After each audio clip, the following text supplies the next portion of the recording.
Hi friends, welcome to RG cookery. இந்த வீடியோவில் என்ன பார்க்க போகிறோம்னா, ஒரு சிம்பிளான கொச்சு தான் பார்க்க போகிறோம். இட்லி, தோசை, பொங்கலுக்கெல்லாம் நம்ம தொட்டுண்டு சாப்பிட்லாம்.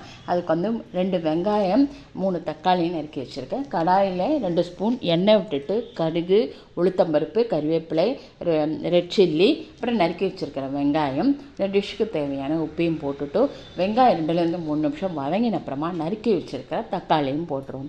அதுக்கப்புறமா கொஞ்சம் 1/4 ஸ்பூன் வந்து மஞ்சப்பொடி, காரத்துக்கு தகுந்த மாதிரி ரெட் சில்லி பவுடர், உப்பு முன்னாடியே போட்டதுனால நம்ம பார்த்து போட்டுக்கலாம். அதுக்கப்புறமா நம்ம 1/4 ஸ்பூன் வந்து பெருங்காய பொடி.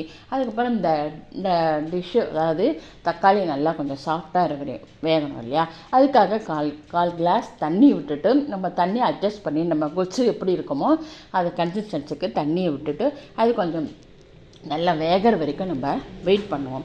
அதுக்கப்புறம் கொஞ்சம் நேரத்துலேயே ஈஸியாக அது வெந்துடும். வெந்தப்புறமா நம்ம என்ன பண்ண போகிறோம், கொஞ்சம் வெல்லம், விருப்பப்பட்ட வெல்லம் போட்டுக்கலாம். அது வெல்லம் போட்டால் நல்லா டேஸ்ட்டாக இருக்கும். நான் ஜாகரி பவுடர் எடுத்திருக்கேன். அது ஜாகரி பவுடரும் போட்டு போட்ட அப்புறமா ஆயிடுச்சுன்னா கொஞ்சம் நேரம் கொதி வந்த அப்புறமா ஆஃப் பண்ணிட்டோம்னா கொஞ்சம் கொத்தமல்லியும் தூவியாச்சுன்னா இந்த ரொம்ப டேஸ்டியான கொச்சு தயாராகிடும். இதுக்கு எதுவும் காய்கறி இல்லைனாலும் தக்காளி, வெங்காயம் இருந்தால் டக்குன்னு இதை எடுத்து பண்ணிடலாம். இந்த ரெசிபி உங்களுக்கு பிடிச்சிருக்குன்னு நினைக்கிறேன். இது வரைக்கும் என்னோடய சேனலை சப்ஸ்கிரைப் பண்ணலைன்னா ப்ளீஸ் சப்ஸ்கிரைப் மை சேனல்.